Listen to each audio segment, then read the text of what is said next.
Bonjour à tous, rebonjour à tous. Thomas est là, c'est ça Thomas? Oui, Thomas est là. Et Thomas, tu peux animer le débat aussi, hein, si tu Ok, m'entends. je serai Hein? là, je peux faire modérateur et Ouais. Je fais une petite intro, Thomas. Comme je peux disparaître à tout moment, donc tu prends le relais, hein, bien sûr. ok. Euh, Session, deuxième semaine du vrai Ségur de la santé, deuxième session de la journée. On a un tel succès qu'on est obligé de dédoubler des auditions. 17 heures, le sujet d'aujourd'hui va être passionnant sur l'organisation des territoires. Je ne sais pas si on arrivera à rester dans le sujet, mais l'idée principale, c'était essayer de réfléchir comment on peut organiser les choses, organiser le soin avec une seule obsession, c'est de mieux soigner les gens, avec Frédéric Dussard, directeur de clinique à Cavaillon, et Patrick Vignal, député de Montpellier. Voilà, je crois que Patrick n'est pas encore là. Frédéric, je vais vous laisser vous présenter. Vraiment? Pour ceux qui ne vous connaissent pas encore. Ouais, mais j'ai une aussi jolie photo que Thomas, c'est ça le problème, hein. C'est un peu ça va me gêner là. Bon, donc bonjour à tous. Merci de m'accueillir dans le vrai Ségur de la santé. Je vais essayer d'y apporter ma toute petite pierre à l'édifice. Voilà, après, pour me présenter très rapidement, parce que autrement ça va être trop long, mais après avoir fait mes études de médecine à Bruxelles, j'ai dirigé des établissements de santé, restructuré beaucoup d'établissements de santé, des privés lucratifs, mais surtout des privés non lucratifs. Et j'ai eu la chance de pouvoir construire et élaborer un projet sanitaire et un projet de soins et d'établissement pour ouvrir un hôpital, un CHU à Abidjan avec la première dame de Côte d'Ivoire et un hôpital mère-enfant qui aujourd'hui est le fleuron de l'Afrique de l'Ouest. Et donc, j'en suis très fier puisqu'aujourd'hui, ça fonctionne vraiment très bien avec un modèle économique qui est assez intéressant puisque c'est du privé but non lucratif, mais géré comme du privé lucratif. Donc, ça devient assez intéressant en termes de vision et de stratégie de santé pour des gens qui n'ont pas nos moyens et qui n'ont pas surtout notre capacité financière et d'accueil de soins qu'on a ici en France, dont on a souvent perdu le sens, justement. Voilà, très rapidement.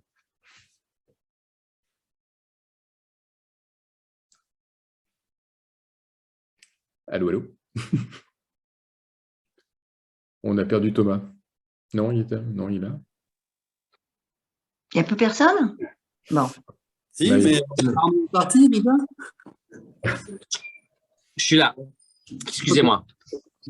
Excusez-moi. Excusez-moi, mais j'ai tout écouté d'une oreille, mais j'avais effectivement coupé la vidéo. Alors, est-ce qu'on a le droit de se dire, Patrick, il est arrivé ou pas? Pas encore? Vous surveillez que Patrick Vignal arrive ou pas? L'idée, Frédéric, c'est que il ne s'agit pas de jouer les révolutionnaires.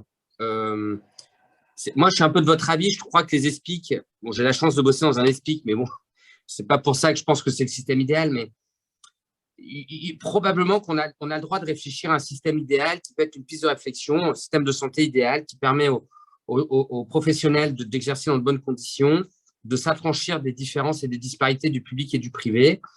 Bon, ça ne se fera pas demain. On a besoin d'un hôpital public fort. On sait qu'on a un système privé fort et performant. Les deux se complètent. Les deux ont des systèmes de financement différents. Et aujourd'hui, l'idée pour moi n'est pas forcément de dire on doit arrêter tout ça. Cependant, j'ai un rêve. Je vous en ai parlé aussi quand on s'était entretenu, quand on a fait connaissance. Je me demande quand même si en 2022, après ce qu'on a vécu pendant 2 ans, avant ce qu'on risque de vivre avec des chocs sanitaires multiples et variés, caniculaires, générationnels, de flux migratoires, qui risquent de nous dépasser à nouveau pour plein de raisons, j'aimerais savoir si dans ce pays, il n'est pas possible d'imaginer un système d'organisation de crise territoriale, code rouge, code noir, où là, on efface les différences de statut public, privé, etc. Et la seule obsession serait, dans cette ambiance-là rarissime, de dire on opère tout le monde en temps en heure, on soigne tout le monde en temps et en heure, on mutualise l'offre de soins. L'objectif maintenant va être de soigner les gens. Alors ça, c'est ma première question dans un contexte de crise. Et ma deuxième question, c'est au quotidien des Français, qu'on habite Montpellier, Cavaillon, Lille, Hénin-Beaumont, ou Grenoble ou Voiron, est-ce qu'il est utopiste d'imaginer qu'on est tous sur nos smartphones via le bureau ARS de l'hôpital, j'ai bien dit le bureau ARS de l'hôpital, sur nos smartphones, après avoir scanné le QR code que l'ARS de mon territoire m'a donné, une architecture du soin de ma région, où moi, je sais maintenant comment je peux trouver un rhumatologue, comment je dois m'articuler avec les psychologues, les lits de pédiatrie, et on pourrait même imaginer d'avoir une idée du capacitaire disponible, etc., en temps et en heure, une sorte d'application météo de la santé par territoire, avec notice de la santé par territoire, avec toutes les entités qui pourraient s'articuler, public, privé, libéral, etc. Est-ce que je suis en plein délire, Frédéric, ou est-ce que vous pensez que l'avenir peut être des choses comme ça? Moi, je pense qu'on n'est pas du tout en plein délire et je pense que c'est le modèle économique actuel qui est en plein délire et qui est en train de se mettre à mal et qui met à mal la santé de demain. Sur plusieurs points. Sur le point purement financier, je pense que la T2A, la tarification de l'activité aujourd'hui, est arrivé à son point de non-retour. On doit inventer une réforme de la tarification à l'activité qui n'est plus du tout adaptée aujourd'hui à notre activité d'aujourd'hui et surtout à la chirurgie d'aujourd'hui, la RAC, l'activité ambulatoire qui est très puissante et très, très forte.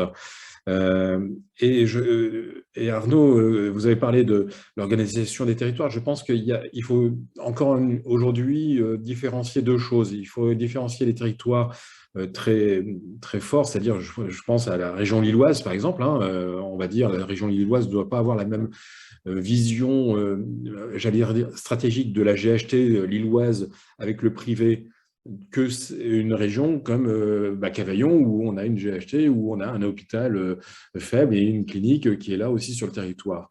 Et je pense qu'un hôpital fort doit avoir une clinique forte en face de lui ou un hôpital privé fort en face de lui.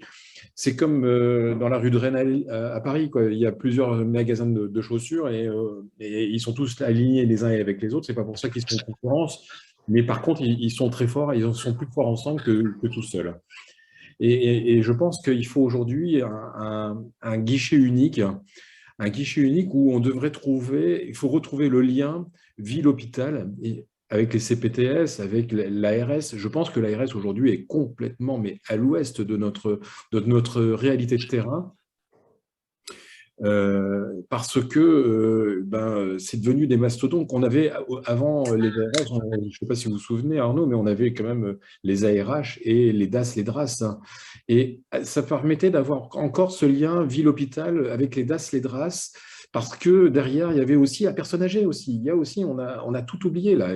Et je pense aussi derrière que on devrait retrouver ce lien ville-hôpital, personne âgée, CPTS, par ce guichet unique qui permettrait à un seul endroit que le patient puisse avoir aussi tout à sa disposition et tout de suite. Voilà. Oui, c'est-à-dire qu'on a le sentiment que les objectifs ne sont pas les bons. Et finalement, aujourd'hui, je crois que les organisateurs du système de santé devraient avoir comme seul objectif la facilité d'accès. Déjà qu'il n'y a pas accès partout en France. Alors là où il y a de l'accès, il faudrait quand même faciliter ça. Donc le mot facilitation, je crois que c'est quelque chose qui est fondamental. Quand on parle, Frédéric, quand vous avez prononcé le mot GHT, moi je suis désolé, pour le peu de retour que j'ai des GHT, il y a un mastodonte, effectivement, avec des petits hôpitaux autour qui essayent de survivre. Il y a probablement de l'intéressement pour les marchés de matériel, etc. Bon, mais la véritable collaboration, moi, tous les exemples de GHT que je vois autour de moi, ça n'empêche pas le petit hôpital de crever par manque d'urgentistes, par manque de tout. Et en fait, le gros décide de survivre. Ça, pour moi, ce n'est pas de l'organisation du soin, je suis désolé. Ce n'est pas de la territorialisation. Je crois que les mots-clés, c'est effectivement lien ville-hôpital, territorialisation, et effectivement avec les ARS, mais ce n'est pas pour taper sur les ARS. On est ici pour faire des propositions.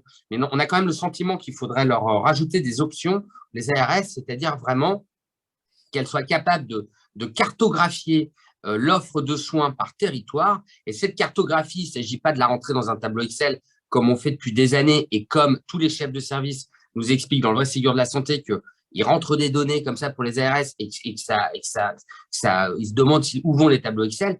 Ça permettrait vraiment de communiquer. Et en fait, les ARS, elles devraient communiquer envers la population en disant voilà vos filières, voilà vos filières. Thomas Brosset, il est très attaché au lien ville-hôpital. Thomas, tu veux nous dire un petit mot là-dessus?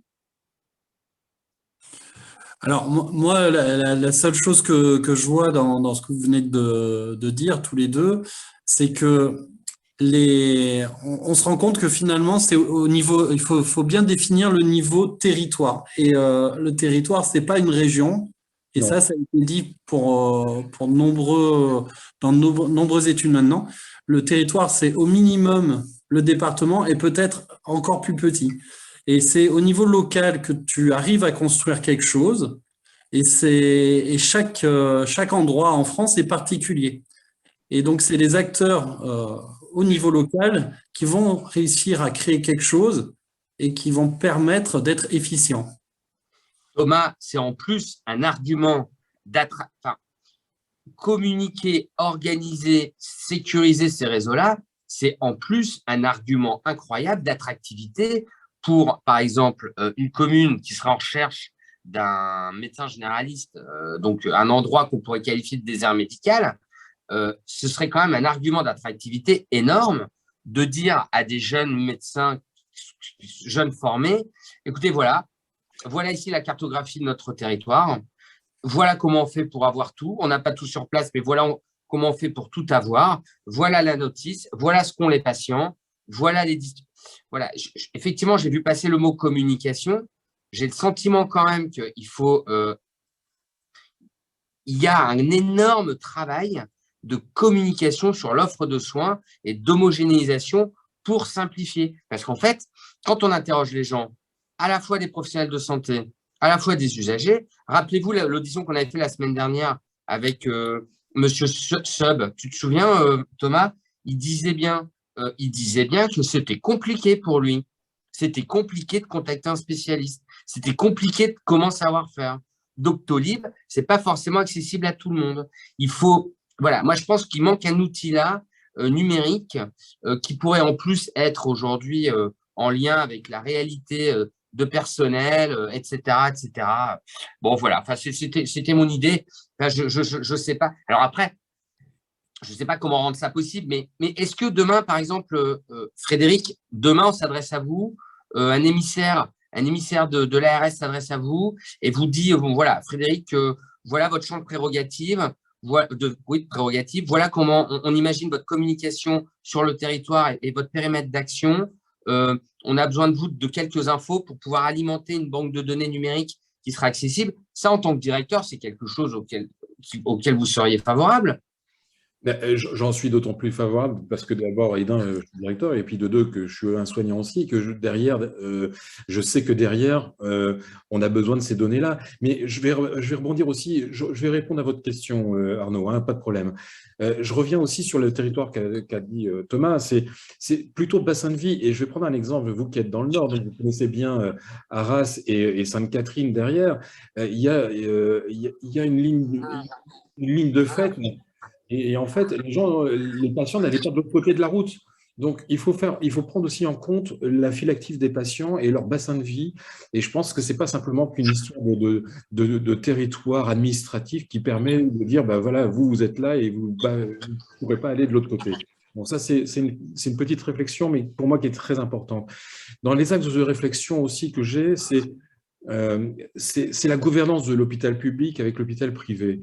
Moi, je vais aller un peu loin. Je vais peut-être choquer un peu les gens, mais ça ne me dérangerait pas d'avoir dans la GHT, si on veut pas garder encore le mot GHT, mais de participer, par exemple, à la gouvernance de l'hôpital public d'Avignon, moi en tant que directeur de l'hôpital privé, et que l'hôpital public participe à ma gouvernance de l'hôpital privé. Et parce que derrière ça, il y aurait une gouvernance commune et un lien commun. Et je vais encore aller plus loin. Je pense que pour moi, aujourd'hui, un professeur d'université, un professeur pardon, de médecine qui travaille à un CHU ou dans une grosse région, un gros hôpital public, devrait pouvoir travailler aussi dans le privé. Ça, Avec ça se fait hein, dans certains endroits. Très peu parce qu'il n'y a pas d'accompagnement. Ça éviterait aussi demain, et c'est ce que dit Thomas aussi, ça éviterait demain aussi d'avoir ces mercenaires qu'on retrouve, nous, dans nos régions, dans nos petites régions, dans nos bassins de vie de moins de 120 000 habitants, où on a des urgentistes, pardon Arnaud, hein, qui viennent pour une nuit à, je ne vais pas dire les prix, mais ça devient complètement délirant. Et si on avait cette gouvernance commune, à mon avis, de directoire commune entre les hôpitaux, on n'aurait peut-être pas ça non plus, on aurait une orientation commune.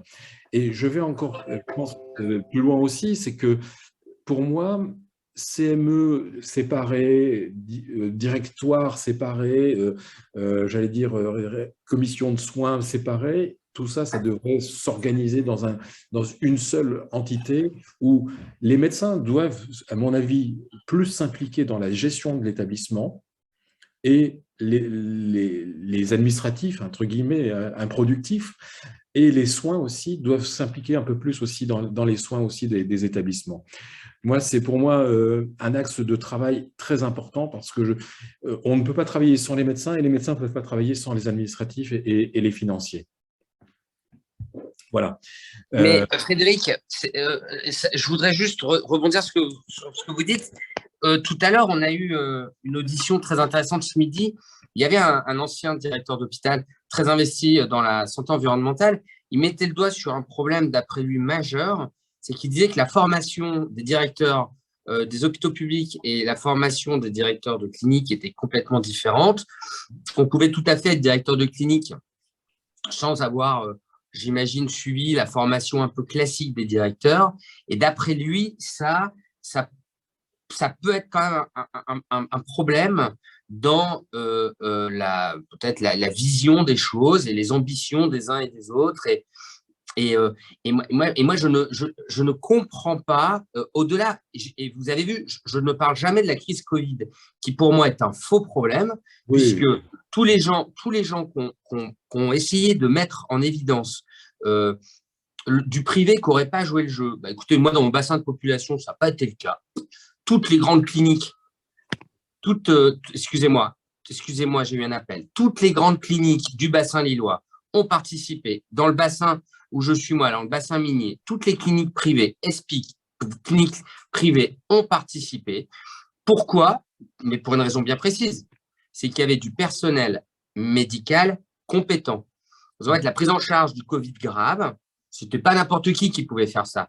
Et quand on est un anesthésiste d'une clinique et qu'on fait surtout beaucoup de, je vais dire n'importe quoi, de canaux carpiens, qu'on endort les yeux pour faire les cataractes, qu'on fait surtout de la prothèse, on n'est pas forcément capable encore d'être performant pour gérer une détresse respiratoire grave d'une pathologie comme le Covid. Et tous les gens qui ont essayé de dire « ouais, le privé n'a pas joué le jeu », je trouve que c'est des gens qui méconnaissent en fait la réalité du terrain. Et ce qu'il aurait fallu faire peut-être, quand on disait oui, des cliniques sont restées vides, il aurait fallu organiser également les acteurs du soin pour aller les répartir dans des établissements privés où il y avait des lits, du personnel paramédical, où on aurait probablement pu prendre en charge des patients Covid et alléger un peu les hôpitaux. Mais ça a nécessité déjà que on se creuse un peu les ménages pour l'organisation. Moi, je l'avais proposé et puis dans mon bassin, j'avais proposé des choses comme ça n'a pas été retenu par l'ARS. J'avais aussi proposé que des chirurgiens du public aillent opérer leurs patients dans des cliniques privées, dans ce moment de phase un peu de folie, où en fait l'objectif restait de soigner les gens. Et ils s'entendent bien ou pas, les directeurs d'hôpitaux et de cliniques? Vous communiquez entre vous? Alors, parce que nous, les docteurs, on a des groupes WhatsApp, hein, Frédéric. Moi, j'ai des groupes WhatsApp avec mes copains de la clinique ou des copains de l'hôpital d'à côté. Est-ce qu'il y a des collaborations comme ça entre vous, très simples? Alors, très clairement, tout à l'heure, j'ai donné mon parcours. Donc, j'ai fait HEC après ma médecine, j'ai fait l'ESSEC et puis après un doctorat à Sciences Po. Mais aujourd'hui, le vecteur, j'allais dire, directeur d'hôpital vers les directeurs d'hôpitaux privés, ça existe. L'inverse n'est pas vrai aujourd'hui, ce qui est dommage. Et c'est pour ça que les ESPIC, Arnaud, on en a parlé longuement la dernière fois, mais les ESPIC ont un modèle économique et un modèle organisationnel et vectoriel dans le sens profond de la gouvernance qui est intéressant, puisque un directeur d'hôpital public peut aller dans un ESPIC comme un directeur du privé lucratif dans un ESPIC. Et nous, pour répondre à cette question-là, effectivement, moi, je vais me présenter, quand je reprends un établissement, je vais me présenter aux uns et aux autres. Mais 100% des personnes qui viennent, que je vais rencontrer me regardent avec des yeux ronds en disant « mais c'est la première fois qu'un directeur du privé vient se présenter à nous ». Je pense que c'est pas encore dans la culture des directeurs d'hôpitaux publics d'accueillir cette main tendue. Et ça, je pense que dans la gouvernance de demain, elle est obligatoire. Et je rebondis sur la crise Covid, qui est effectivement un faux problème.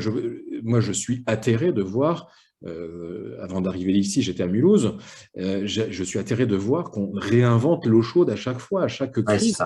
Ouais, ça, c'est effrayant. Ça, c'est effrayant. Et en plus, ça, on dit à l'hôpital privé ou aux ESPIC, on leur dit, mais attendez, mais vous ne vous adaptez pas. Mais vous adaptez pas quoi? On adapte, je veux dire, en une semaine, je pense à Avignon, par exemple, ils ont sorti 10 lits de Covid, plus 10 lits de la semaine d'après, en claquant des doigts, parce qu'il y a une réactivité, parce qu'on sait faire. Bien sûr. Demain, on aurait une GHT. Alors, excusez-moi du terme, je n'ai pas encore trouvé le terme, mais je vais le trouver un jour. Mais on aurait une GHT ou une gouvernance régionale de bassin de vie, avec des ARS bienveillants, qui diraient, ben voilà, messieurs, dames, les directeurs et les présidents de CME du privé et du public, on va se faire une réunion une fois par mois, une fois tous les 2 mois pour dire on en est où sur nos bilans, même, je vais même plus loin, hein, sur nos bilans financiers. On n'aurait pas 50 fournisseurs ou centrales d'achat, on en aurait peut-être qu'une seule, et auquel cas on serait beaucoup plus fort. On ferait des économies, c'est sûr, c'est sûr. Économies profondes. Mais associons aussi à nos gouvernances, associons aussi les CPTS, associons aussi nos médecins de ville qui ont besoin de l'hôpital et l'hôpital public. Mais comme on a besoin aussi des HAD et des lits d'aval, comment vous voyez comment je veux dire, moi, je hurle, mais Thomas, il va dire la même chose, mais je hurle quand je vois qu'on on avait des réunions toutes les semaines avec l'ARS sur le Covid, où on a un problème majeur aujourd'hui de gouvernance de l'ARS, mais parce que on pose des problèmes, on dit on a telle ou telle solution, et l'ARS nous dit oui, d'accord, mais nous, on ne va pas prendre de décision. Non, ouais. Ils ont une attitude très, très contemplative. Oui, je suis vraiment très heureux de vous entendre dire tout ça, parce que ça veut dire quand même, c'est une proposition forte pour les scribes du vrai Ségur de la santé. Voilà, territoire de vie, on appelle ça comme on veut, territoire de vie, cartographie du soin, organisation par les ARS, on change la carte mère, on rajoute une nouvelle option, une barrette de RAM dans le disque dur, organisation du territoire. Frédéric, je crois que Patrick nous a rejoint. Patrick, vous êtes là? Oui, bonjour Arnaud. Bonjour à tous. Vous avez votre caméra ou pas? Je ne vous vois pas. Vous voyez bien là? Ah oui, si, je vous vois, Patrick. Bon. Bonjour ou pas? Ça va? Non, mais un petit peu, mais ce n'est pas grave. Vous brillez quand même, Patrick. Arnaud, vous êtes à contre-jour, mais vous brillez. Je sors de chez mon médecin qui m'a fait une infiltration et je vais vous le dire, heureusement que j'ai des connaissances parce que j'ai vu la file d'attente des gens, c'est à une maison mutualiste et c'est vrai. Alors moi, je vais aller vite. Je vais vous dire, en fait, on a un système politico-administratif en France qui passe plus de temps à se protéger que de servir les exemple. J'ai travaillé sur les cœurs de ville. Vous savez, ce gouvernement a mis 5 milliards sur la table pour réengager. Et j'ai fait le tour de 150 villes en France et je me suis rendu compte des déserts médicaux. Mais je me suis rendu compte aussi qu'aujourd'hui, un médecin tout seul, dans son cabinet, ça ne fonctionne plus. Il faut créer des maisons de santé où il y a le médecin, l'infirmière, le kiné, la sage-femme, des locaux partagés. Mais il faut encore aussi qu'on ait suffisamment de médecins qui aient aussi envie de s'investir. Et dans l'étude que j'avais faite, et encore hier soir, j'étais chez mon généraliste, c'est que le monde change. Moi, le médecin de famille que j'ai connu, il bossait 80 heures par semaine. Aujourd'hui, la jeune génération, et c'est vrai que la profession s'est beaucoup féminisée, et les femmes ont raison. J'ai l'exemple à Pézenas, il y a 2 médecins femmes qui, le mercredi, s'occupent de leurs enfants, elles ont raison, et renvoient aussi leur patientèle sur les hôpitaux. Donc moi, je pense en fait qu'il y a 30 ans de lâcheté, parce que depuis 30 ans, on ne s'est pas occupé des services publics, c'est l'éducation, c'est la police, c'est la justice et c'est la santé. Donc, si vous voulez, j'ai aussi des exemples précis. Lunel, ville de Lunel, il y a le Clinipol, c'est le groupe Constantin. En 2015, ils m'ont sollicité pour un IRM. L'hôpital public de Montpellier, si mes codes sont bons, ils en ont 9. Je suis monté à Paris avec la directrice d'ARS qui n'était pas du tout aimable et j'expliquais qu'il y avait un bassin de vie, comme disait Frédéric, c'est-à-dire Lunel, Vauvert, ça irrigue le Gard, 120 000 patientèles. Mais quand même, quand j'ai creusé, j'ai bien vu qu'il y avait quand même cette concurrence entre cliniques privées, puisque je suis quelqu'un, Arnaud, vous le savez, j'essaie de tenir la manche quand j'ai un projet, c'est d'aller au bout. À la fois, j'avais des autres cliniques qui me disaient, nous aussi, on veut un IRM, alors qu'ils étaient déjà dotés. Par contre, ce que je trouvais intéressant à Lunel, c'est des médecins qui se sont regroupés, et c'est la clinique privée qui est en train de faire un partenariat avec l'hôpital public. Et c'est vrai que, Frédéric, vous le disiez, il faut renverser les codes. Moi, je suis chef d'entreprise. Ce qui m'intéresse, c'est à la fois faire plaisir à mes clients, mais travailler dans le pragmatisme. Et c'est vrai que, pour revenir à la crise du Covid, au départ, moi, naïvement, j'ai eu rendez-vous, le directeur de l'hôpital public, le privé, j'y attendais comment on s'organise. Et j'ai souvenir de la clinique de Max Ponsaillé qui me dit, Patrick, au 4e, j'ai 30 lits, mais pour l'instant, l'hôpital public a mené sur Nîmes et ailleurs. Donc, en fait, il faut tout révolutionner. Je ne sais pas s'il faut remettre, si vous voulez, l'ARS en jeu, je ne sais pas, mais est-ce qu'on pourrait être pragmatique? Est-ce qu'on pourrait être organisé et structuré? Et c'est vrai que on en a besoin. Vous savez, je suis même allé voir à Barcelone, puisque j'ai un projet de médiation sociale. J'ai vu comment s'organisaient les soins à Barcelone. Il y avait un travailleur social qui accompagnait les gens en difficulté. Donc, est-ce que, et moi je le souhaite, Arnaud, vous le savez, est-ce qu'on va poser un débat apaisé? Je pense qu'on va sortir de la crise du Covid et réfléchir sur les médecins. Est-ce qu'ils se regroupent en intercommunalité quand c'est des villages ruraux qui se retrouvent? Quelle relation l'hôpital public et le privé? Ça marche dans certains endroits. Hein. Et puis, vous l'avez dit, Frédéric, c'est en fonction du bassin de vie, en fait. Et donc là, regardez chez moi en Occitanie, Carole Delga, présidente PS, a décidé d'embaucher 200 médecins. C'est très bien, mais quelque part, je me posais la question, est-ce que quand on est médecin, on n'a pas envie d'avoir son cabinet en libéral? Quelle relation on a avec la région? Quel compte on va rendre? Donc, c'est vrai que pour l'instant, je l'avoue, je n'ai pas vu beaucoup de candidats nous faire un projet d'aménagement de territoire et de la place du bassin de vie et de la médecine pour nos concitoyens, notamment les âgés. Alors, Patrick, je peux juste poser une question, Frédéric, Patrick, vous êtes un élu de la République. Bon, oui. Nous, on est des soignants de terrain. Là, nous, on est les mains dans le cambouis.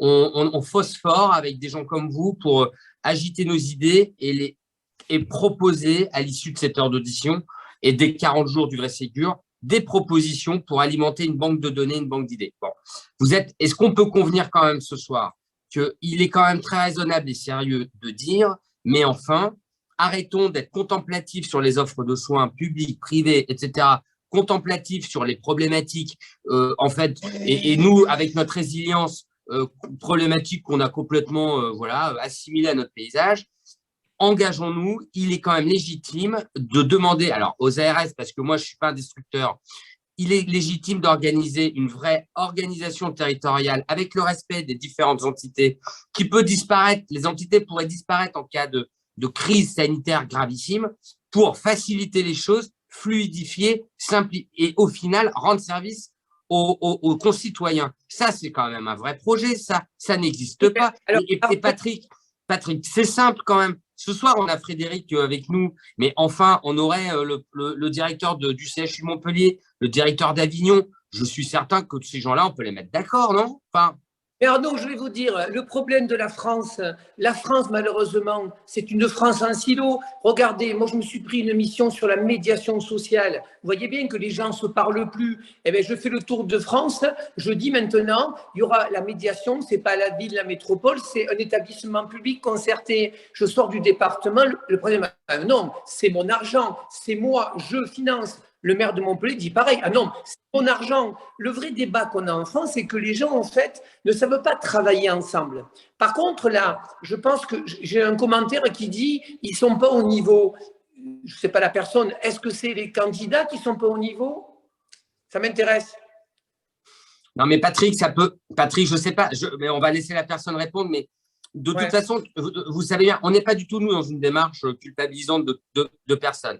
Il est certain que si on fait une petite parenthèse sur le débat présidentiel actuel, étant entendu qu'en plus, il se passe un truc en Ukraine qui fout un peu les pétoches à tout le monde, étant entendu qu'on a quand même des candidats qui sont très forts dans le clivage et dans les sujets d'insécurité, d'immigration, on voit, et étant entendu que le président en poste ne s'est pas encore déclaré, on a, c'est vrai, sur des sujets fondamentaux comme éducation, santé, justice, une vraie pauvreté présentielle dans les médias. Hein. Aujourd'hui, moi, j'ai pu un petit peu parler de santé sur CNews dans l'émission de Marron. C'est peut-être ça que… Arnaud, écoutez, ma petite expérience de député, je me suis rendu compte d'une chose. Je suis un homme de gauche. Je veux le rester. Ce que j'ai vu dans mon territoire, alors je ne sais pas Frédéric si lui, le FN est très fort, mais moi j'ai souvenir quand je me présente aux législatives, on me dit tu risques rien parce qu'au second tour, tu seras contre un candidat du Front National et tu gagneras. Faire de la politique, c'est pas faire contre en se disant au second tour, j'aurai le FN. C'est une France de plus en plus repliée. On a des candidats Le Pen. Vous savez que Marine Le Pen, elle est plus à gauche que Éric Zemmour. Bon, mais moi, j'entends tout ça. Moi, ce qui m'intéresse aujourd'hui, est-ce que pour gagner des élections, il faut arriver avec un projet? Est-ce qu'il faut arriver avec un projet de société? Moi, le vrai débat qui m'intéresse, c'est pour ça que j'essaie de faire de la politique, mais je vais vous le dire, un jour sur deux, je me lève, je me dis, je devrais retourner à la fac à faire des cours de sport et rester dans mon entreprise. Mais j'ai envie d'essayer de monter un projet. Et moi, vous le savez, Arnaud, moi, des mecs comme vous, j'en veux. Moi, j'ai envie, rappelez-vous la crise des Gilets jaunes, j'ai fait 9 débats avec 2000 Gilets jaunes et j'ai appris de…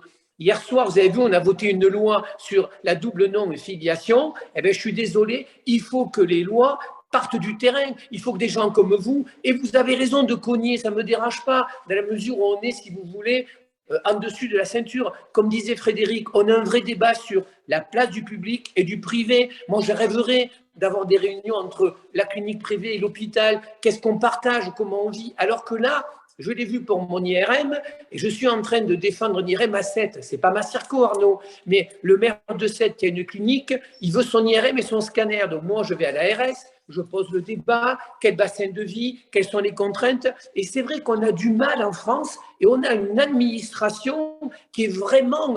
Moi, je me suis disputé quasiment avec tous les directeurs d'ARS qui me disaient « Vous êtes allé à l'hôpital, mais de quel droit ?» Ben, je vais en prison, gratuit quand je veux, rencontrer des détenus.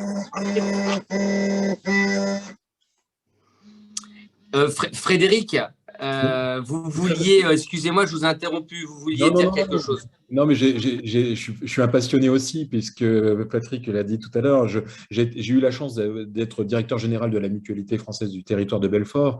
Donc, j'ai redressé une grosse clinique là-bas, privée lucrative pour le coup à l'époque, mais avec aussi avec des centres dentaires et des personnes âgées aussi, avec des EHPAD privés là, non lucratifs. Et tout ça fonctionnait bien en même temps, parce que d'abord sur le territoire de Belfort, il y a pas de privé lucratif, ça c'est la première chose.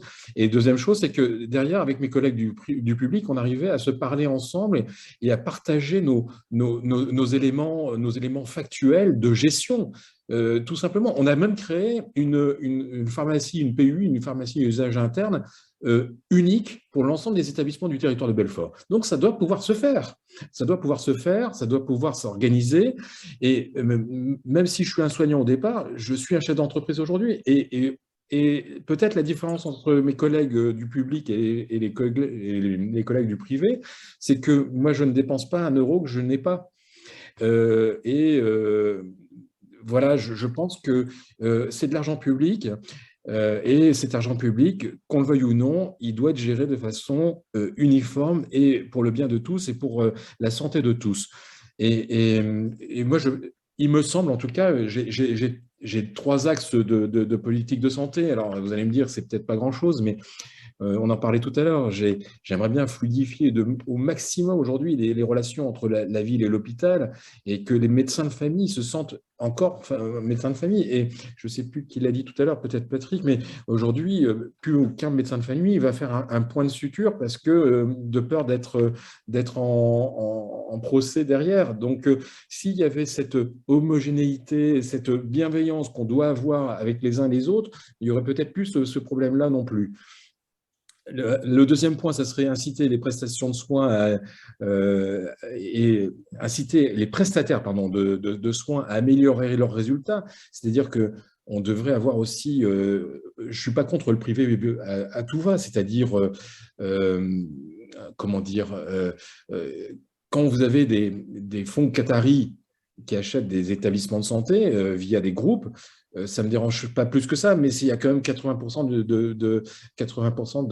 d'argent public à l'intérieur. Donc, soyons qui puissent aussi rendre des comptes aussi dans tout ça, pour moi en tout cas, pour le coup.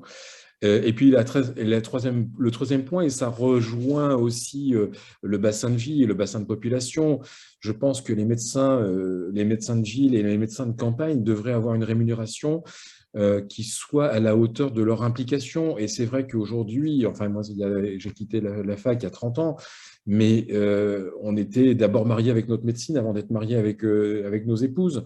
Mais Ouais.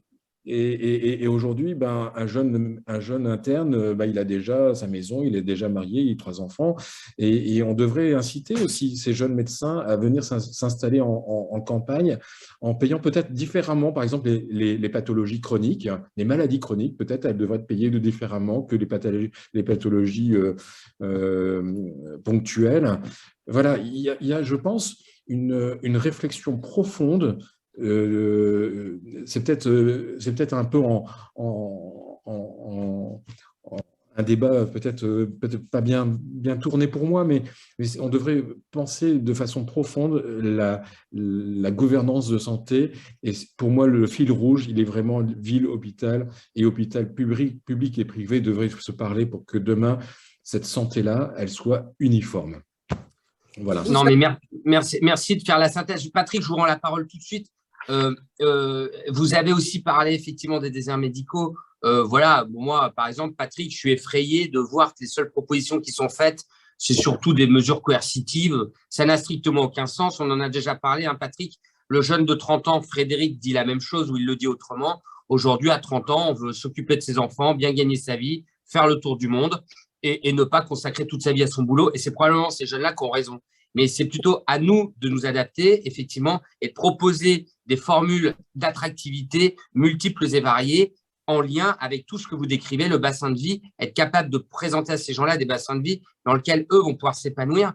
Mais donc, excusez-moi, c'était pour essayer d'avancer sur ce truc-là.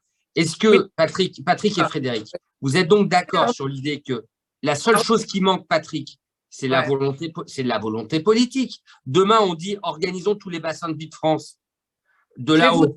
Non, je vais vous le dire autrement et d'une manière simple.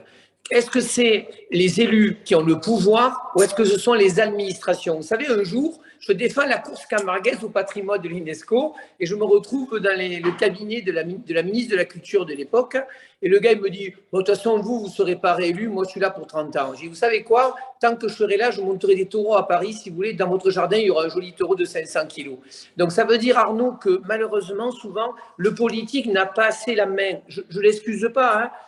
Parce qu'aujourd'hui, la politique, et Frédéric qui le fait, s'il a fait sciences politiques, c'est un rapport de force. Mais je voudrais revenir à cette idée. Aujourd'hui, il faut réinventer le couple mairie, ville et ses administrations, éducation, police, gendarmerie et santé. Mais c'est vous qui m'avez donné l'idée, Arnaud, quand on s'est vu sur un plateau. Je ne sais pas si on peut l'appeler comme ça, la génération Z. Moi, j'ai 2 enfants, 25 et 30 ans, qui me disent… C'est son nom, Patrick, c'est de la sociologie, c'est son nom. Hein. Il y a différentes générations, différentes lettres. c'est son nom, Arnaud. Moi, mes gamins me disent, papa, tu n'étais jamais à la maison, tu t'es passionné de judo, d'entreprise et politique. Ben nous, on veut avoir une vie de famille, vie personnelle, familiale et professionnelle. Et du coup, ça incombe sur quoi? Ça incombe sur tous les métiers. 150 000 postes dans le tourisme. Chez moi, là, on ouvre la saison bientôt. Il va se passer quoi? Il va se passer qu'on n'a pas de serveur, on n'a pas dans l'hôtellerie. Et je le disais hier au syndicat, même s'ils donnaient 3 000 € par mois, vous avez une génération qui vous dit, je fais le service le matin, mais le soir, je suis chez moi. Donc nous, les politiques, et c'est là où on n'est pas très bon, on doit réinventer cette société. Alors, est-ce que j'étais allé voir à Rodez les premières cabines, vous savez, de téléconsultation? Est-ce que c'est un premier jet? Qu'est-ce qu'on fait avec les pharmaciens? Qu'est-ce qu'on fait les infirmiers? Quels soins on peut leur donner? Arnaud, il faudrait refaire une chaîne d'union nationale. Mais c'est vrai qu'avec les élections, ce soir, je vais passer sur une télé, je vais le dire, on est devenus des têtes de gondole. C'est à chacun qui promet. Véran dit 80 millions, milliards au Ségur. Pécresse dit, je donne 300 millions. Zemmour, il dit, plus d'étrangers. Mais je suis désolé, aller à l'hôpital, moi j'ai plein de copains médecins qui viennent du monde entier et qui soignent.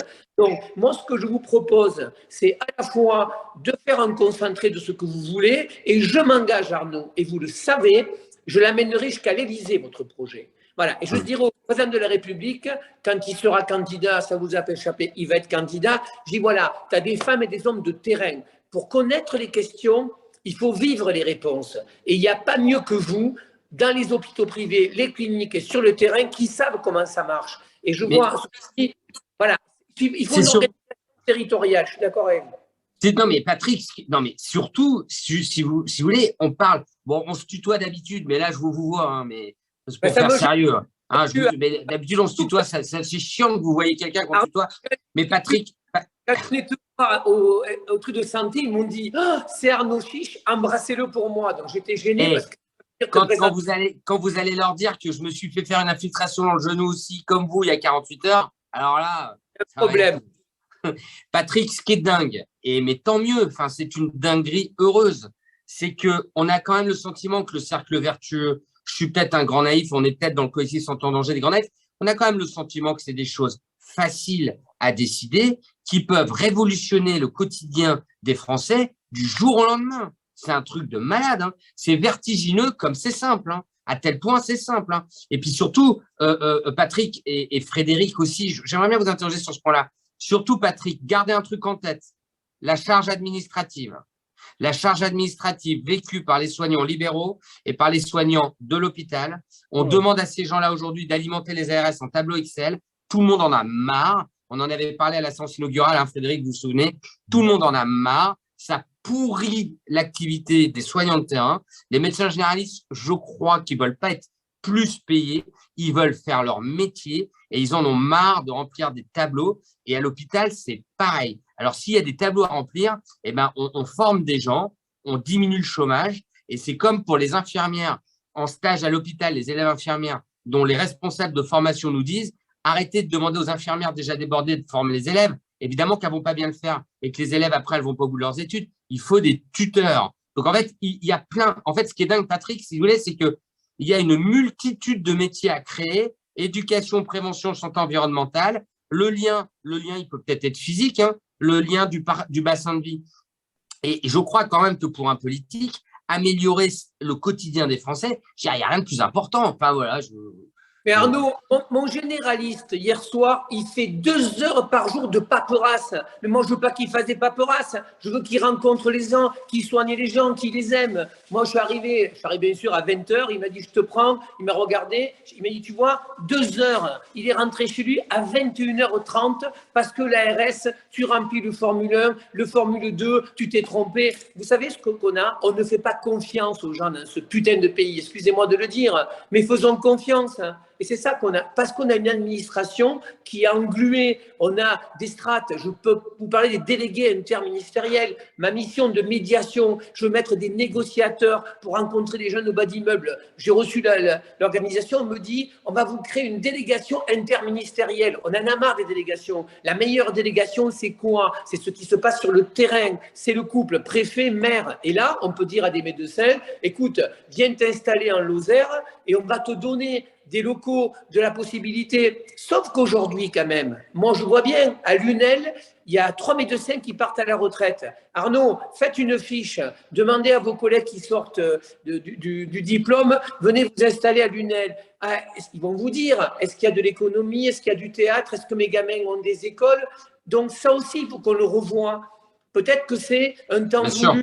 Pendant 3 ans, on est sur du rural, et puis un temps voulu sur une métropole. Ce qu'on devrait faire, enseignants. Moi, mes enseignants de la fac, une fille 25 ans qui a le diplôme de prof de PS, elle me dit, Patrick, je fais un stit, je ne veux pas partir en Seine-Saint-Denis parce que je suis toute seule. Et donc, elle devient un stit alors qu'elle est prof de judo ou prof d'équitation. Elle me dit même, j'aime pas forcément les gamins, mais je veux rester près de mon chéri, ma villa, chez ma piscine. Et tout ça, il faut qu'on le réfléchisse aussi.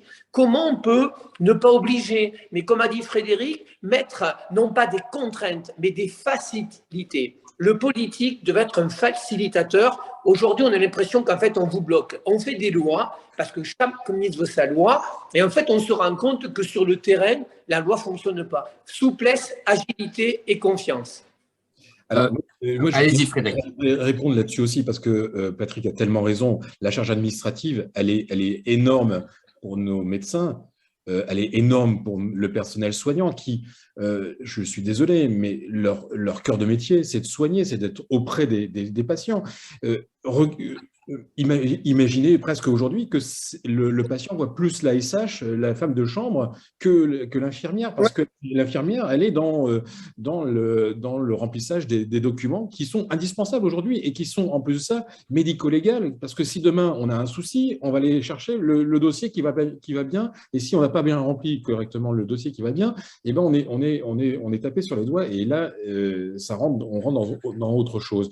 Mais même les directeurs d'établissement aujourd'hui, on est submergé par les charges administratives que demandent les ARS, des tableaux Excel dans tous les sens, qui sont, je ne sais même pas s'ils sont analysés ou pas. En tout cas, si on a les résultats, on a les résultats de 2 ans après, ce qui ne sert plus à rien dans l'organisation des soins et puis le pilotage de nos établissements.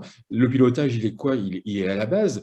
Si on a réussi dans le privé, et Arnaud en a très bien parlé tout à l'heure, avec le Covid, si on a réussi à réagir très vite, c'est qu'on a la possibilité d'avoir des manettes de gestion très rapides. Si c'est pour avoir des résultats dans les 2 ans, ça ne sert à rien. Je veux dire, ça nous casse les pieds tous, mais par contre, on nous tape sur les doigts si ce n'est pas rempli. Ça, c'est autre chose. Donc, c'est vraiment insupportable, parce qu'en fait, on ne fait pas notre métier, et notre métier, c'est d'être auprès de nos patients et près de notre personnel. Moi, je suis désolé, hier matin, je me suis levé à 5 h du matin pour aller voir le personnel de nuit, parce que j'ai besoin d'aller renifler, sentir le personnel dans mon établissement, parce que un directeur d'établissement, il n'est pas dans sa tour d'ivoire, parce qu'il doit aller aussi au bloc, parce qu'il doit, étonnant, on a bavé avec moi déjà là-dessus, mais on doit aller sentir ce qui se passe à l'intérieur de nos établissements pour derrière adapter, conformer et accompagner, manager, accompagner la main de nos praticiens, accompagner la main de nos personnels qui sont le ciment de nos établissements de santé, publics ou privés, hein, peu importe. Patrick et Frédéric, Patrick, attendez, je voudrais juste vous intercaler une question, parce qu'on est un tout petit peu en contradiction avec ce qui s'est dit ce midi, qui était passionnant. Ce midi, on a dit la chose suivante: on ne peut pas décemment vouloir réorganiser ici les bassins de vie et les organisations territoriales avec des visions court-termistes, d'accord? Bon, un quinquennat, c'est très court, hein, on est tous d'accord. Moi, j'avais souvent dit dans les médias, on peut donner 10 ans, on a mis 30 ans à détruire, on peut construire pendant 10 ans. Ce midi, des experts disaient qu'il fallait probablement un plan sur 20 ans pour reconstruire et repenser le système de santé. Le problème, c'est que les politiques, il y a de l'alternance, comme vous le savez, Patrick et Frédéric, et finalement, les dépositaires de la continuité, écoutez ma question, elle est fine, hein. Les dépositaires de la continuité, c'est finalement la haute administration, oui. Mais à vous écouter, c'est aussi un obstacle au changement. Alors, il faut à la fois une vision à long terme, avec des gens qui ne vont pas changer sans arrêt tous les 5 ans, et il faut à la fois que la haute administration, je ne sais pas qu'on appelle ça, la haute administration, elle elle puisse, qu'elle soit suffisamment souple pour accepter l'idée d'un plan sur 20 ans en gardant une ligne de conduite. Et en même temps, aujourd'hui, on a l'impression qu'on sort un truc rigide. Comment on sort de ça, Patrick? Et puis Frédéric. Vous avez une autre administration. Franchement, il y a des sachants de qualité, hein, Frédéric, on va être d'accord. Il y a des gens qui pensent bien. Sauf que c'est tellement centralisé sur la capitale qu'ils n'ont pas le regard du territoire. Ça, c'est le premier point. Et puis, c'est vrai que chaque ministre qui arrive, il faut qu'il fasse sa loi. C'est-à-dire que ce qui me gêne, moi, dans l'alternance, ça me gêne, c'est que j'arrive, j'ai une délégation, tout ce qu'a fait l'autre, je suis obligé de dire ce qu'il a fait, ça ne fonctionnait pas. Alors que franchement, on n'a besoin de rien inventer. Regardez ce que vous dites tous. On a juste besoin de choix, de laisser le choix aux gens, de dire au directeur de l'hôpital de Lunel, écoute, tu vas déjeuner tous les mois avec le directeur de l'hôpital public, tu veux un IRM, ok, combien il y en a à l'hôpital, tu veux un scanner, comment ça fonctionne, comment on fait venir les acteurs de la santé, que sont les infirmiers, les sages-femmes, les gynécos, on met tout le monde autour de la table, on dit alors voilà, jusqu'où on va, on traverse le Vigoul, on va jusqu'à Vauvert, qui c'est qui est noté à Nîmes, comment on fonctionne, sauf que ça, Arnaud, ça gêne les politiques parce que ça veut dire qu'ils perdent du pouvoir. Ça veut dire qu'il faut qu'ils acceptent qu'on n'a pas toujours raison, que le pouvoir, ce sont les gens du territoire qui l'ont. Regardez le scandale des EHPAD. Regardez où on en est. Enfin, je veux dire, quand même, moi, je me pose des questions. Et malheureusement, on a une société, et je répondrai sur la société civile, on a une société où c'est chacun pour soi, sauf qui peut. Frédéric, il fait comme moi, 5 heures du mat, il se lève, il va encourager ses équipes parce qu'il sait qu'il a besoin d'eux. Et parce qu'il sait comme il les aime, le jour où il aura une emmerde, il sifflera, ils viendront. Mais c'est fini cette société. Vous voyez bien que plus personne ne se parle. C'est pour ça que je fais ma mission de médiation. Avec Internet, personne ne se parle. Moi, mon voisin à côté est arrivé 3 mois, je ne sais même pas qui c'est. Donc, ça veut dire qu'il faut recréer du lien. Il faut remettre de l'humain dans nos relations qu'on a perdues. Et ça, c'est un peu compliqué aujourd'hui dans la sphère politique de le dire. Un mot sur la société civile. Moi, je suis désolé, c'est mon 2e mandat. Bon, mais je vois que la société en politique, c'est un métier, il y a des codes, comme dans l'administration et comme dans les services de soins. Donc, si vous voulez, là, on a eu un quinquennat agité, les gilets jaunes, et ils avaient raison sur 80%, les retraites, le Covid. Si vous voulez, Arnaud, oui, je pense qu'en politique, c'est comme dans une ville. Si vous avez un maire qui fait qu'un mandat, il n'a pas le temps de changer sa ville. Et donc, je ne sais pas ce qui se passera. C'est pour ça que ne faites pas confiance qu'aux politiques. Vous devez vous organiser, vous structurer, proposer un projet, aller dans les médias comme vous faites, Arnaud. Et moi, je crois à la force citoyenne. Je crois à cette force-là qui peut faire en sorte de faire évoluer les choses. Alors, je crois qu'il y a Thomas qui voudrait intervenir. Eh bien, Thomas, vas-y, mon grand. Ça dépend parce qu'il ne reste pas trop de temps si on a des questions. Sinon, après, on peut déborder un peu, Thomas. Ouais, bah, moi, il n'y a pas de souci. Moi, c'est pour revenir sur l'organisation du territoire, du coup, parce que on est quand même sur des dogmes, on parle de citoyenneté, etc., mais on est sur des dogmes avec un service public qui tire souvent la couverture à lui, ça c'est l'impression que ça donne tout le temps quand on parle des GHT, et des structures qui sont publiques-privées de périphérie, qui sont parfois moribonds, ou alors en concurrence directe sur un petit bassin de population. Et tout à l'heure, on parlait de réactivité et notre principal problème, et on l'a vu et ça a été exacerbé par le Covid, c'était d'avoir du monde pour faire tourner les hôpitaux, les cliniques. Donc, c'est du monde, ça veut dire du paramédical essentiellement, dans les blocs notamment. Il va y avoir une session sur le blog bientôt, donc je ne vais pas trop aller là-dessus, mais des conséquences, ça a été des déprogrammations. Tout à l'heure, tu as failli glisser vers ça en disant, bah, en fait, il y a des gens qui s'occupent du Covid, ils sont armés ils ont la culture de s'occuper, de réanimer ces gens-là. Et en même temps, il y a tous ces patients qui ont été déprogrammés, que ce soit pour des diagnostics ou pour de la chirurgie fonctionnelle ou cancéreuse, et donc avec des pertes de chance évidentes, et qui auraient pu, on a bien vu sur peut-être pas la première, enfin, selon les territoires justement, qui ont été plus ou moins impactés, on aurait pu s'occuper de ces gens-là, et pourtant on ne l'a pas fait. Donc ça, c'est un vrai débat. L'autre truc, c'est au niveau du territoire, quand on a des établissements avec un nombre restreint de personnel, voire de médecins, il faut les réunir. Ça, pour moi, c'est quelque chose, et donc j'en parle souvent dans le collectif, mais j'en parlais déjà avant, et c'est aussi pour ça que je suis là.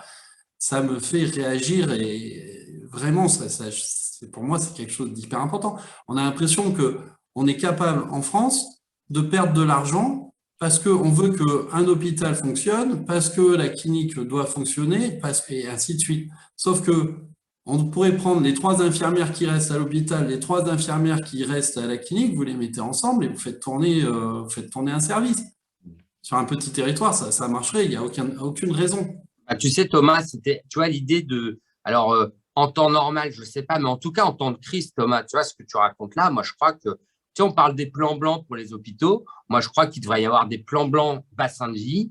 Comment on fait quand c'est la pagaille? Parce que la pagaille, de toute façon, elle va durer, puisque rénover l'hôpital… Elle est structurelle, la pagaille. Elle est structurelle. Elle est là pour longtemps, au minimum 3 ans, si jamais il y a effectivement un politique. Bah, ça serait non, mais je pense que la pagaille, elle va durer plus longtemps que ça et qu'on aura des canicules et des machins avant.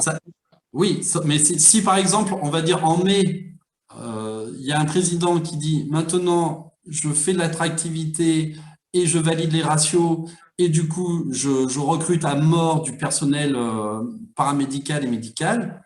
Bon, médical, ça prendra beaucoup plus de temps, mais paramédical, on le dit depuis assez longtemps, parce que ça fait bientôt 2 ans, on aurait déjà fait les 2 tiers de la formation des infirmières. Et les aides-soignants seraient déjà là. Et après, il faut voir aussi, et ça c'est ce qui a été déjà discuté, c'est quelle est la tâche des uns des autres. Aujourd'hui, on ne fait pas la chirurgie de la même façon qu'il y a 10 ans. Moi, mes prothèses, elles sortent le jour même, que ce soit des genoux, des hanches et tout ça. Et donc, forcément, la charge de travail pour l'infirmière, elle est quand même beaucoup moins lourde que quand il y avait des drains de partout, quand il y avait des systèmes pour endormir les gens, pour que ça ne soit pas douloureux, etc., etc. Donc, il faut s'adapter. Il y a effectivement le virage ambulatoire qu'on cherche à promouvoir parce que c'est effectivement du monde en moins dans les établissements.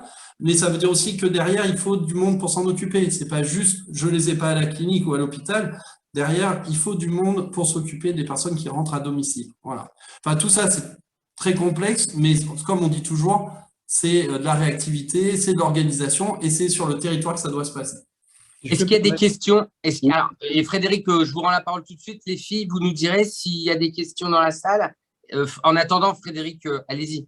Oui, excuse-moi Arnaud, c'est parce que effectivement, je voulais rebondir sur le territoire et Patrick, je pense qu'il sera d'accord aussi avec moi, mais encore une fois, on peut pas réfléchir sur un territoire comme la métropole lilloise ou le bassin de vie de Cavaillon.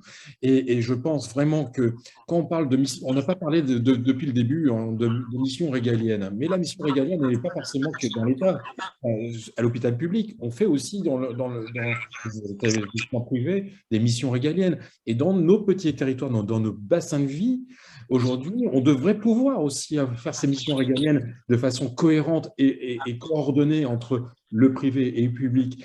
Et je vais jusqu'au bout de ma réflexion en se disant que si on faisait ces missions régaliennes ensemble, avec le terrain, avec les gens qui font vivre les établissements, qui font vivre la santé de tous les jours, qu'ils soient publics ou privés, on s'en fout.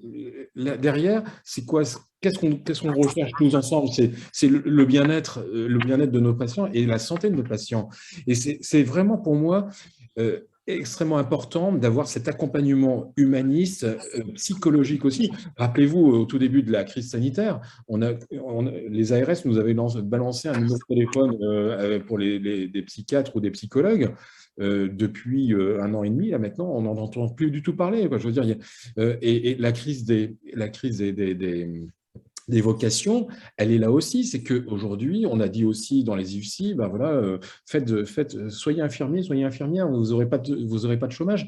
Mais la vie de la santé, c'est aussi des morts, c'est aussi des crises sanitaires, c'est aussi tout ça. Et si on ne les accompagne pas, médecins, administratifs, État, si on n'accompagne pas nos jeunes diplômés, on va dans le mur. On va dans le mur.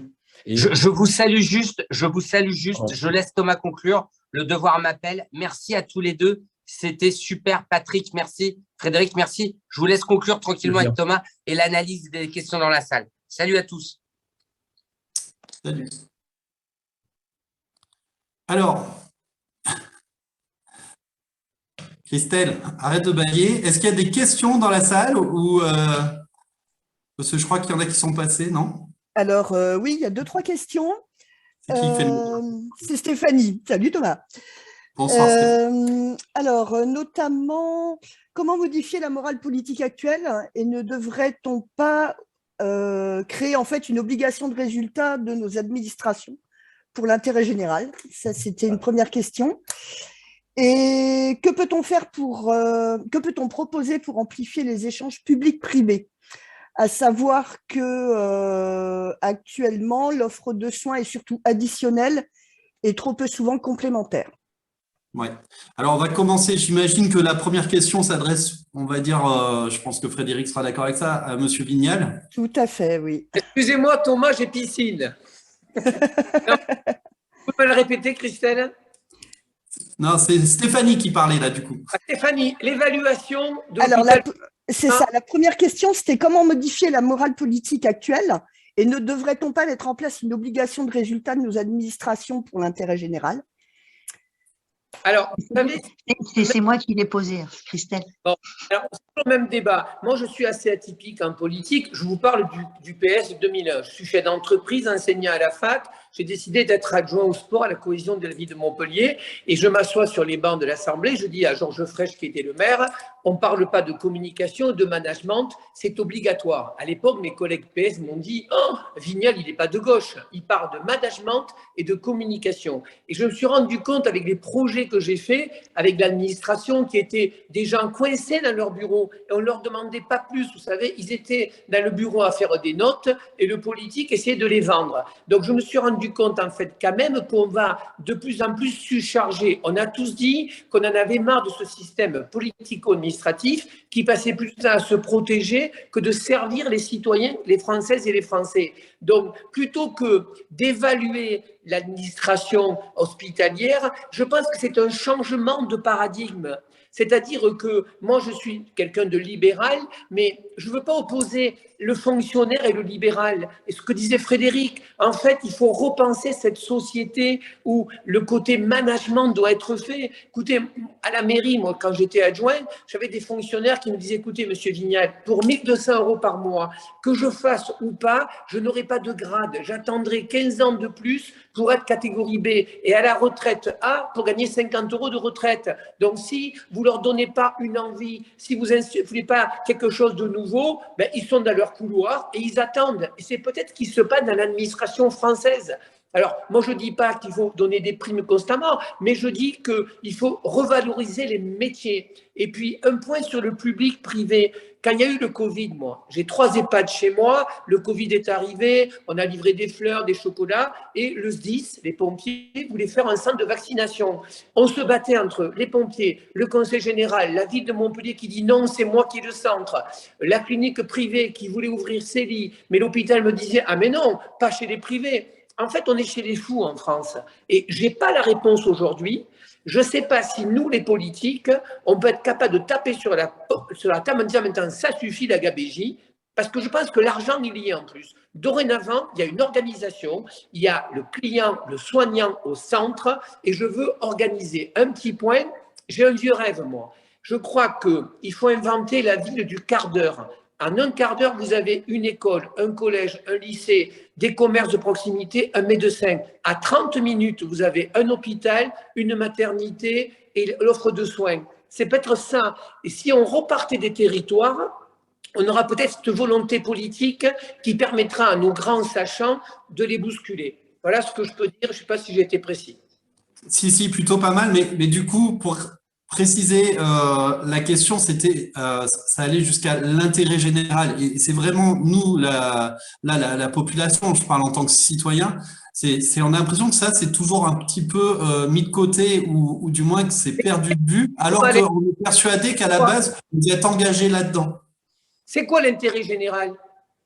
L'intérêt général, c'est ça, c'est qu'un citoyen en France se sente protégé, pris en charge quand il a un problème de santé de façon efficace, avec des délais corrects, il doit payer ses impôts, mais du coup, ça doit être adapté à sa situation financière. C'est ça, tout ça, l'intérêt général.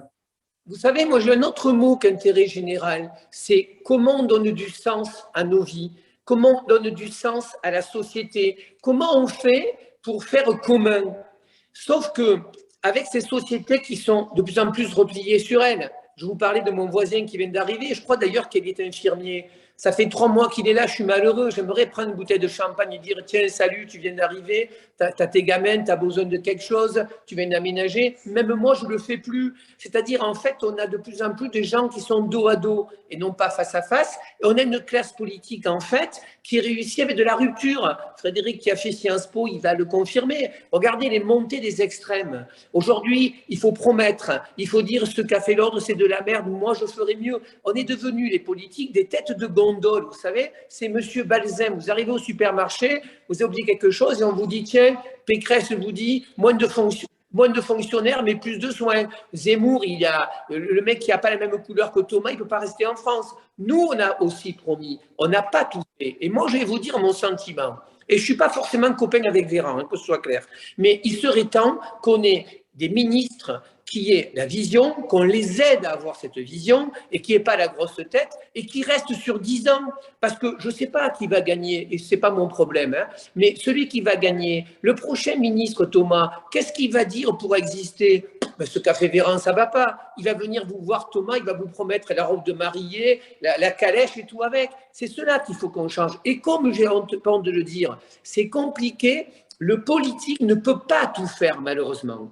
Voilà, on est venu une période où le politique… Justement, par rapport à ça, Monsieur Vignal, oui. vous parlez du ministre qui doit exister et qui va créer sa propre loi. Mais moi, mon impression, c'est que quel que soit le ministre qui va arriver, en fait, la santé, depuis 25-30 ans, elle est sur des rails qui sont décidés par quelqu'un d'autre que le ministre, parce que visiblement, on a changé plusieurs fois de ministre, plusieurs fois de couleur politique, et qu'on n'en déroge pas, et qu'on n'en revient pas. Et c'est là où je pense qu'il y a un gap qui se fait entre la vision politique, ce que le politique, entre guillemets, voudrait influer.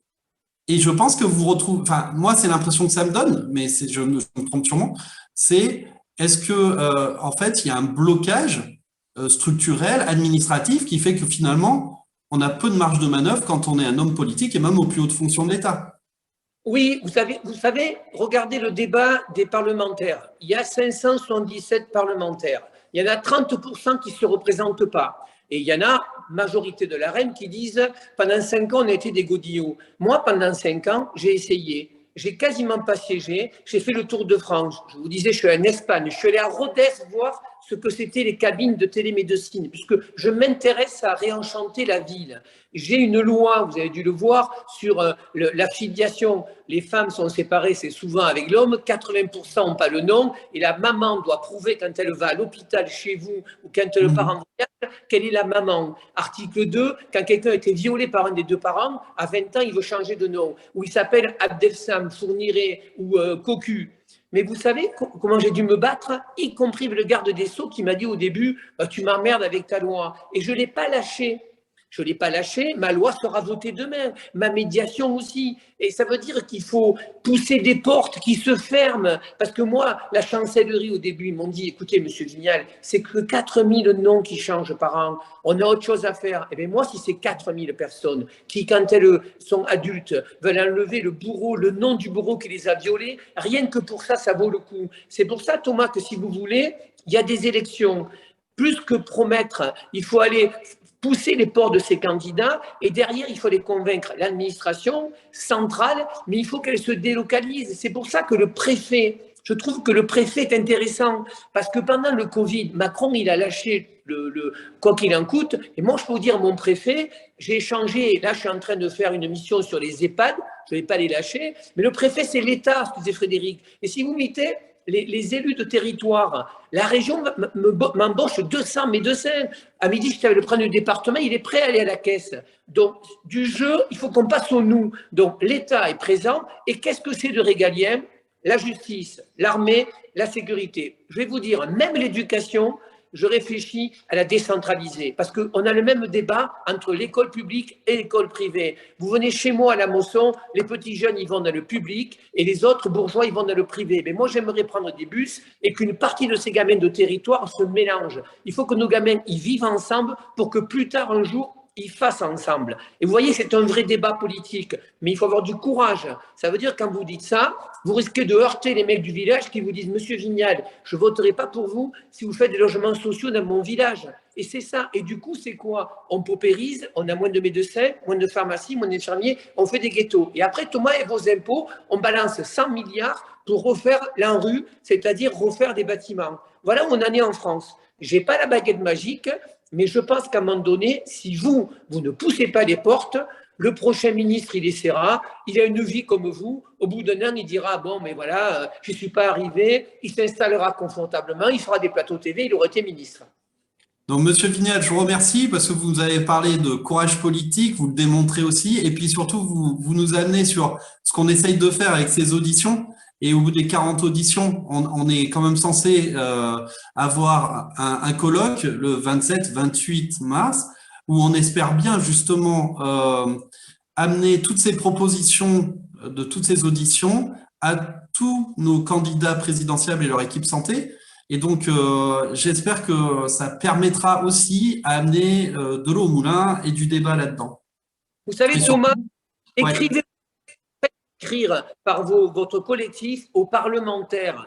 Parce que qu'est-ce qui se passe aujourd'hui? Il va y avoir des élections. Vous savez, souvent, les politiques, c'est tête de gondole. Hein, ils s'affolent, il reste 3 mois. Donc, écrivez, sénateurs, parlementaires. Si vous voulez les fichiers, je vous les enverrai. Comme ça, vous n'aurez même pas à chercher les trucs. Mettez-leur la pression. Parce que faire de la politique, c'est un engagement, c'est une passion. Sinon, on retourne à l'entreprise. Ça, je crois que c'est important. Et le deuxième jet, Arnaud Chiche le fait sur les plateaux. Mais il n'est pas assez. Allez-y dans vos territoires. Essayez de discuter avec les présidents de région, les départements. Je crois vraiment qu'il faut que vous ayez un plan de communication. Vous savez, il ne faut pas être trop long. Si j'ai eu mal au là. Patrick, si je peux me permettre, je suis revenu. Et faut pas oublier qu'on a un job. Hein. Vous vous adressez à des soignants temps plein. Hein. Donc, en fait, non mais c'est une boutade. Non mais c'est une boutade. Mais on en est quand même arrivé à un système où on demande aux professionnels de se mobiliser et d'avoir des plans de communication pour organiser mieux leur manière de travailler parce que les politiques ne le font pas. Non, mais, alors, vous voyez, Arnaud Chiche, demain soir, écoutez-moi dans l'hémicycle, je vais faire une proposition qu'avait retoqué Macron à l'époque. Vous savez, à Lunel, il y a eu 20 gamins qui sont partis au djihad. On avait une réserve parlementaire, 100 000 € par an. Moi, j'avais pris les associations, théâtre, journalistes, sur la théorie du complot. J'avais dit, voilà, c'est vos impôts, organisez-vous. Arnaud, votre proposition, normalement, il devrait y avoir des budgets donnés à des collectifs en disant, on ne sait pas tout, on vous fait confiance, organisez-vous, on vous loue des salles, on vous loue des managers et il faut que ce soit comme ça. Ça va changer, j'espère, Arnaud. En tout cas, vous savez que quand je dis je fais, vous devriez avoir des budgets pour faire avancer les choses. Encore une fois, pour connaître les réponses, il faut vivre les questions. Et c'est vous les experts en matière de médecine. C'est vous qui sentez le pouls des gens. C'est pas nous. Même si je suis sur le terrain, je suis déjà éloigné, moi. Donc, je crois que c'est cela qu'il faut proposer à Macron. C'est une autre façon de gouverner. Ça va choquer dans les chaumières. Parce que ma loi que j'ai portée avec un collectif de femmes, les gars, mes copains, ils m'ont dit, mais tu fais quoi, Vignal? C'est nous qui avons le pouvoir. Mais on n'a pas de pouvoir. Moi, dans 3 mois, s'ils me dégagent, les gens, je retournerai faire des cours de judo. Et c'est ça qu'il faut qu'on pousse. Vous donner des moyens de pouvoir porter vos idées, aller jusqu'au bout, et que ce soit ou des lois ou une autre organisation. En tout cas, moi, je vous donnerai les fichiers et je peux vous filer un coup de main. Je le ferai avec beaucoup de plaisir parce qu'on vous le doit. En tout cas, c'est porteur d'espoir. C'est super. Merci, Monsieur Vignal. Et Stéphanie, la dernière question, parce qu'il va falloir quand même qu'on rende l'antenne.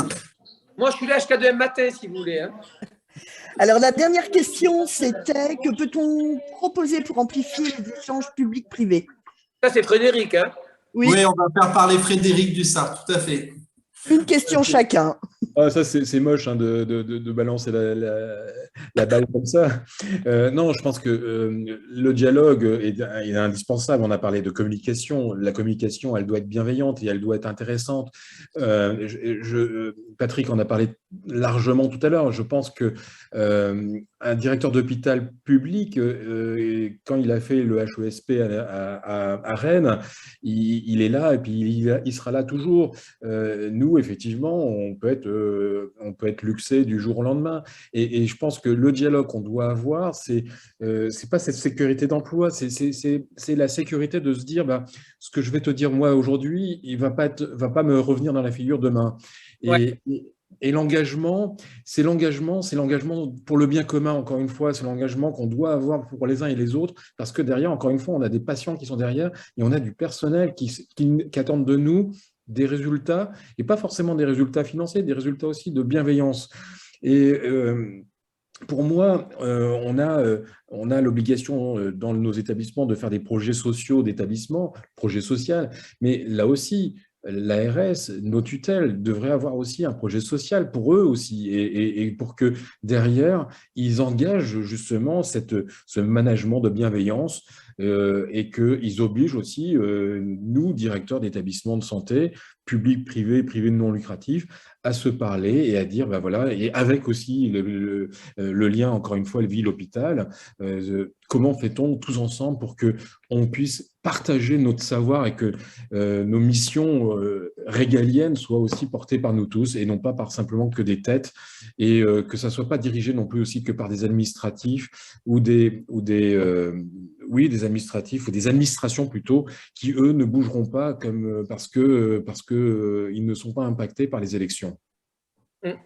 Ok, ben merci à tous les deux. Moi je retiens donc pour les propositions, repartir du territoire, de recréer le lien humain nécessaire, et c'est déjà pas mal, parce que si on part sur ça, on commence sur de bonnes bases et je pense que ça permettra d'avancer.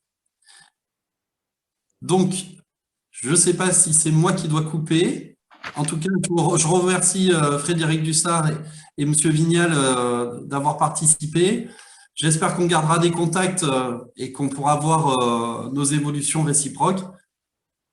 Et merci encore pour si vous tout. voulez mon mail est facile. vignalpatrick, tout petit attaché, @gmail.com. Comme ça, si vous voulez les fichiers de mes collègues députés sénateurs, je me ferai un plaisir de vous aider. Surtout Arnaud Chiche, parce qu'il passe sa vie à la télé, ou alors il passe sa vie en vacances, Arnaud. Donc, je veux bien le remplacer. Bénévole. Merci en tout cas à tous. Bonne soirée à tous. Au revoir. Merci beaucoup à tous. Merci les modérateurs, merci le scribe. Oui, Patrick, il est parti. À mon avis, je ne sais pas qui c'est qui doit éteindre. Et moi, je ne peux que quitter là, parce que je suis arrivé entre-temps. Donc, Il va falloir se quitter. Je laisse galérer encore ou je coupe? Vas-y, tu peux couper, Stéphanie. Allez, je coupe. Bonne soirée tout le monde. Bonne soirée tout le monde, au revoir.